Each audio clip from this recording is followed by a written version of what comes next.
Vamos para mais um vídeo dessa noite. A real cegueira, andando na luz com Jesus. O capítulo 9 do Evangelho de João traz esse tema tão importante, que a verdadeira cegueira é não querer ver a verdade. Tem pessoas que não querem ver a verdade, preferem viver uma ilusão, preferem viver a mentira construída por eles mesmos, não aceitam a verdade, então eles vivem uma cegueira. Em todos os tempos, essa foi a atitude dos que se contentam somente com religiosidade. Quem busca uma espiritualidade, quem busca um relacionamento com Deus, andar realmente com Deus, essa pessoa não vai se satisfazer com a cegueira. Ela vai querer realmente descobrir e viver uma vida próxima a Deus, em intimidade com o Senhor. Mas vamos ao texto então, vamos ler o texto João 9, capítulo 9, todo ele vai ser um pouquinho longo, mas vai ser muito interessante.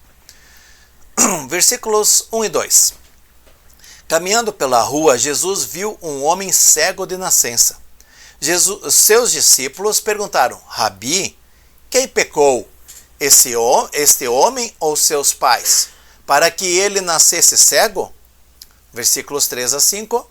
Jesus disse: vocês estão fazendo a pergunta errada, procurando a quem culpar. Não há nenhuma relação de causa e efeito aqui. Em vez disso, olhem para o que Deus pode fazer. Precisamos trabalhar com energia, porque é aquele que me enviou enquanto o sol está brilhando. Quando a noite chega, o expediente acaba. Mas enquanto estou no mundo, há bastante luz. Eu sou a luz do mundo. Eu quero dar alguns destaques, conforme a gente vai lendo. Nos versículos 3 a 5, vocês estão fazendo a pergunta errada, procurando a quem culpar. E é isso que faz a religiosidade. A religiosidade sempre quer achar um culpado, sempre quer apontar o dedo para uma outra pessoa. O religioso, ele não aceita seu erro. O religioso, ele não aceita suas mazelas, a sua culpa. Ele sempre vai estar acusando o outro, sempre vai estar dizendo que é o outro que é o culpado, que não dá certo, e por aí vai. Mas Jesus disse: não é por aí. Não é questão de causa e efeito. Em vez disso, olhe para o que Deus pode fazer. Então Jesus está chamando a atenção para o milagre que Deus iria fazer, a cura que Deus iria realizar, né? E a mudança de vida que ia acontecer com aquela pessoa. Então, às vezes, a gente passa por perrengues, a gente passa por situações muito difíceis, e a gente fica questionando: onde é que está Deus? Mas Ele está ali, juntinho de nós, mas Ele tem um plano com tudo isso. Ele quer realizar algo em nossa vida, e nós precisamos confiar. Por isso que Ele diz: enquanto estou no mundo, há bastante luz, eu sou a luz do mundo. As pessoas que não querem andar nas trevas devem seguir Jesus. Versículos 7 a 9. Dito isso, ele cuspiu no chão, fez uma mistura de barro com a saliva, esfregou a mistura nos olhos do cego e disse: vá, lave-se no tanque de Siloé. Siloé significa enviado. O homem foi, lavou-se e passou a ver. Fui, que nojento, alguns iam dizer. Fez uma mistura de cuspe com barro. Que nojo! Ué, Deus não se limita em fazer as coisas só atraentes, cheirosas. Deus é Deus. Jesus, como Filho de Deus, o Deus encarnado, ele agiu do jeito que ele achou que deveria agir. Pronto, né? E o homem foi, se lavou e voltou ou passou a ver. Versículo 8. Momentos depois, a cidade estava em alvoroço. A cidade, não era só uma família, a cidade. Os parentes do homem e aqueles que ano após ano o conheciam como um mendigo cego perguntavam: esse não é o homem que conhecemos que se sentava aqui e mendigava? 9. Outros diziam: é ele mesmo. Mas alguns duvidavam: não pode ser o mesmo homem, de jeito nenhum. É só alguém parecido com ele. Mas o homem confirmou: sou eu mesmo. Eles o interrogaram: como você conseguiu enxergar? Versículo 11. Um homem chamado Jesus fez uma mistura, esfregou-a nos meus olhos e disse: vá, a Siloé e lave-se ali. Eu fiz o que ele disse, lavei-me e comecei a enxergar. Uau! Por mais que era estranho o que Jesus mandou fazer, por mais que era irracional, não tinha lógica fazer o que Jesus disse, ele obedeceu, fez e foi abençoado. Queridos, Deus é assim. As coisas que Deus faz na nossa vida, muitas vezes vão contra a razão, vão contra o que nós imaginamos. Mas Deus é fantástico, Deus é maravilhoso e nós precisamos aprender a confiar nele. Versículo 12. Então, onde ele está? Eu não sei. 13 a 15. Eles levaram o homem aos fariseus, porque o dia em que Jesus fez a mistura e curou a cegueira dele era sábado. Os fariseus o interrogaram de novo para saber como ele havia conseguido enxergar. Ele respondeu: ele pôs uma mistura em meus olhos, eu me lavei e agora vejo. Alguns dos fariseus resmungaram: obviamente, esse homem não pode ser Deus, ele não guarda o sábado. Olha o que eles estavam preocupados com o sábado. Eles não estavam preocupados com o bem-estar daquela pessoa. Outros argumentavam: como um homem mau pode realizar milagres, atos que revelam o próprio Deus? Assim houve divisão entre eles. Mesmo entre os fariseus houve divisão, não houve consenso sobre Jesus. Versículo 17. Eles voltaram a interrogar o cego. Você é o perito aqui. Ele abriu os seus olhos. O que você tem a dizer sobre isso? Ele disse: ele é um profeta. 18 a 19. Os judeus se recusaram a acreditar que aquele homem havia sido cego a vida toda. Então chamaram os pais do homem que agora enxergava muito bem e perguntaram: esse é o filho de vocês, o que vocês têm a dizer? O que vocês dizem, que nasceu cego? É uma pergunta que eles fizeram, né? Eles não acreditaram, também não aceitaram que o ex-cego falasse que Jesus era um profeta, que Jesus era um Messias. Eles não queriam aceitar. Tem pessoas que não querem aceitar, tem pessoas que não vão aceitar. O que vai se fazer? Deus não obriga ninguém. Continuando no versículo. Então, como ele pode ver agora? Versículos 20 e 23. Seus pais disseram: sabemos que ele é nosso filho e sabemos que ele nasceu cego, mas não sabemos como veio a enxergar. Não temos a menor ideia de quem abriu os olhos dele. Por que não perguntam a ele? Já é adulto, pode falar por si. Os pais dele falaram assim porque tinham medo dos líderes judeus, que haviam determinado que quem afirmasse que Jesus era o Messias seria expulso da sinagoga. Foi por isso que os pais disseram: perguntem a ele, já é adulto. Veja, os pais tinham medo de serem expulsos da sinagoga. Eles tinham medo de perder a religiosidade. Os pais não estavam entendendo o que havia acontecido, só o filho, porque o filho teve um encontro com Jesus. E quando nós temos um encontro com Jesus, a cegueira acaba. Quando nós temos um encontro com Jesus, as coisas mudam. Isso é fantástico. Eles então convocaram, versículo 24, convocaram o ex-cego, segunda vez, e disseram: deu crédito a Deus, sabemos que aquele homem é um impostor. Ele replicou: não sei nada sobre isso, mas de uma coisa eu tenho certeza: eu era cego e agora vejo. E eles não podiam fazer nada contra, porque estava ali, era evidente o que Jesus tinha feito. Eles perguntaram: como ele fez isso a você? Como ele abriu seus olhos? No 27, já contei mais de uma vez e vocês não ouviram. Quer dizer, vocês são teimosos, seus fariseus. Vocês não ouviram. Por que querem ouvir de novo? Querem se tornar discípulos dele? Uau! Aquele cego, ex-cego, deu de frente com eles. A resposta deixou-os furiosos. Discípulo dele é você. Nós somos discípulos de Moisés. Temos certeza de que Deus falou a Moisés, mas não temos ideia de onde saiu esse homem. Veja que no capítulo 8, Jesus fala que eles não são discípulos de Moisés e nem de Abraão, mas discípulos de Satanás. Olha aí, né? E agora eles se dizem discípulos de Moisés, mas eles não obedecem à lei de Moisés. Como é que seriam discípulos de Moisés? Versículos 30 a 33, o homem respondeu: impressionante, vocês alegam não saber nada a respeito dele, mas o fato é que ele abriu meus olhos.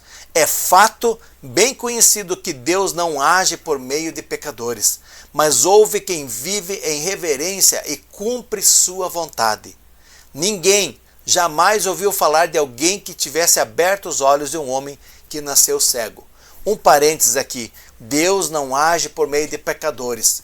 Opa, aí nós nos excluímos. Não, Deus age por meio das pessoas, mas não em quem está vivendo em pecado, né? Então Jesus, ele não era um pecador. Nós pecamos, mas nós não devemos viver em pecado. Nós devemos aceitar os nossos erros, reconhecer nossos erros, pedir perdão, nos arrepender e caminhar com Jesus para que ele possa também nos usar na vida de outras pessoas. Ninguém jamais ouviu falar de alguém que tivesse aberto os olhos de um homem que nasceu cego. Ele tinha nascido cego. Se esse homem não viesse de Deus, não seria capaz de fazer nada, disse aquele homem. Eles disseram: você não passa de um Zé Ninguém. Como ousa querer nos ensinar? Então correram com ele dali. Olha só, um Zé Ninguém, alguém analfabeto, alguém que não conhecia muita coisa, deu aula, deu show para os fariseus, que eram doutores da lei, para ver como a ignorância, quando ela assume, quando a pessoa teima nos caminhos de Deus, não tem jeito, acabam ficando de fora. 35. Jesus soube que eles o haviam expulsado, procurou por ele e o achou. Então perguntou: você acredita no Filho do Homem? No 36, o homem disse: Senhor, mostre-o para mim, para que eu possa crer nele. Jesus disse: você está olhando para ele, não conhece minha voz? Senhor, eu creio, exclamou o homem, e o adorou. Então Jesus disse: vim ao mundo para pôr tudo às claras, para estabelecer as distinções, de modo que quem nunca viu possa ver, e os que têm a pretensão de ver pareçam cegos. Pretensão. Tem pessoas que têm a pretensão, querem saber de tudo, querem dar aula para todo mundo. O orgulho, a vaidade cega as pessoas, né? E esse homem que era cego creu em Jesus e por isso ele foi salvo.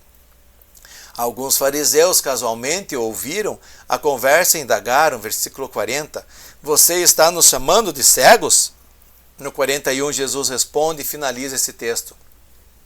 Se vocês fossem realmente cegos, não teriam culpa, mas a partir do momento que se declaram capazes de enxergar, se tornam responsáveis por seus erros. Uau!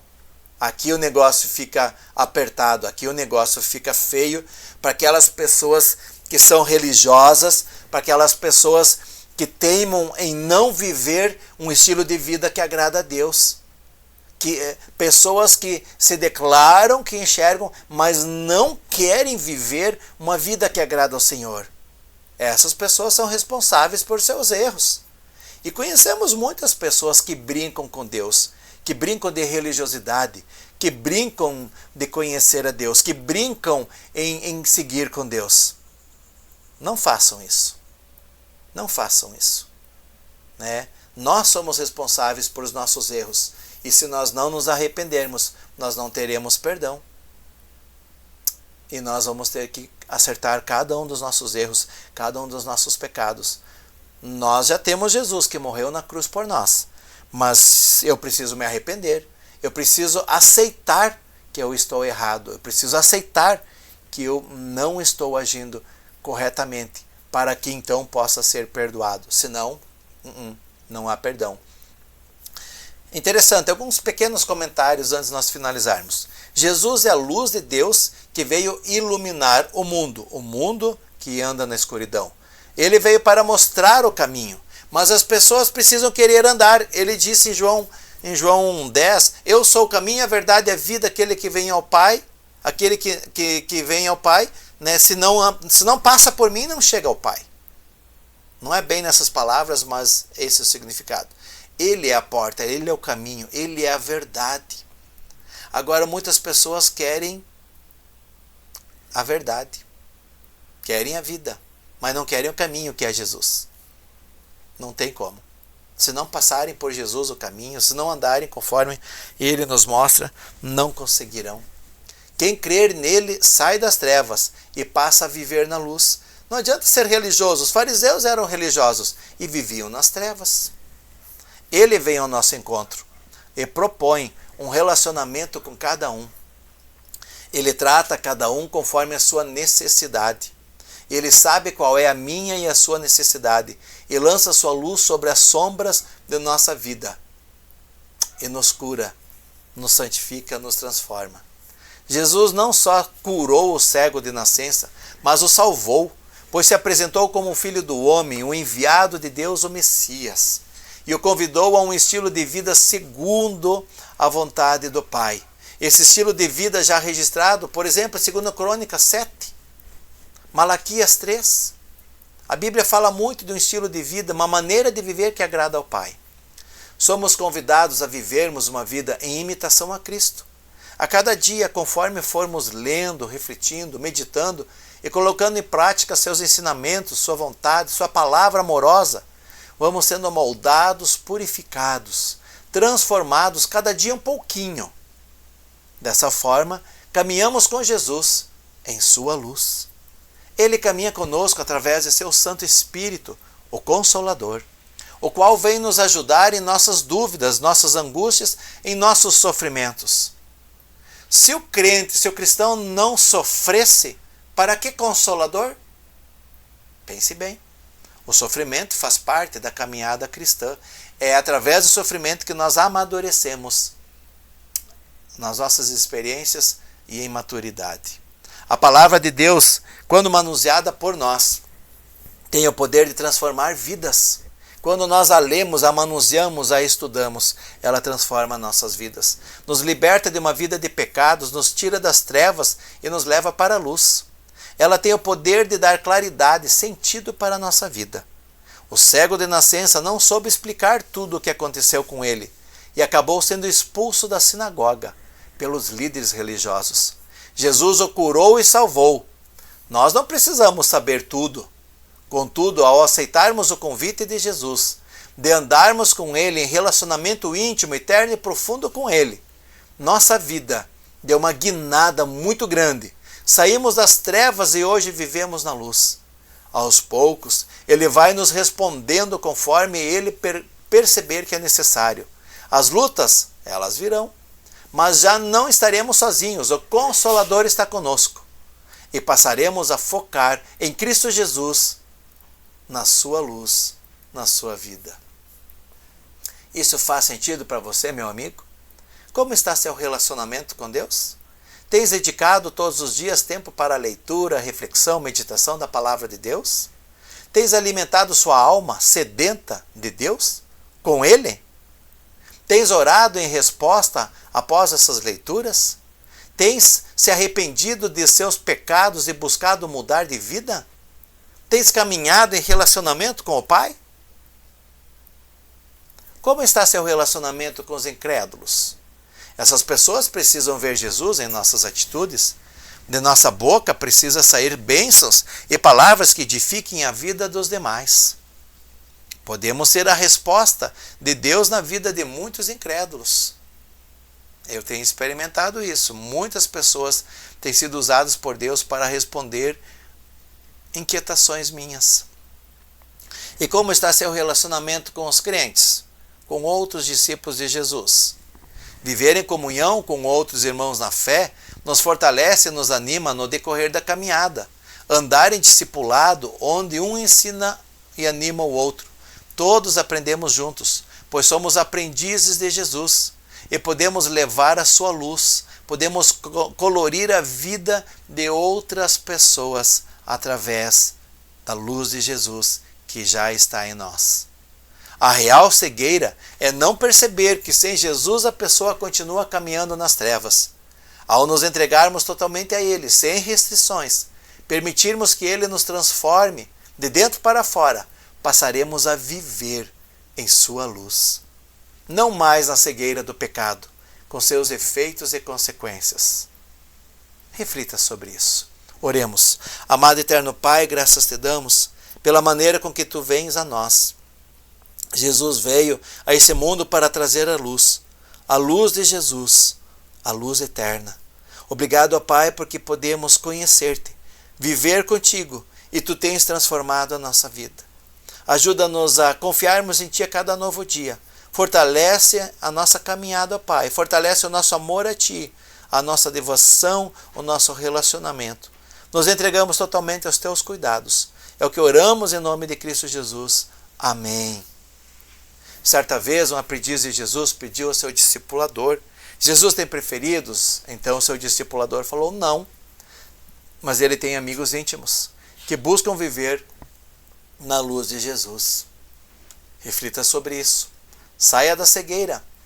A cegueira real é quando você não quer aceitar que Jesus é a luz, que Ele é o caminho, a verdade e a vida. Busque andar na luz e não viverás mais na cegueira, na real cegueira. Reflita sobre isso. Amém.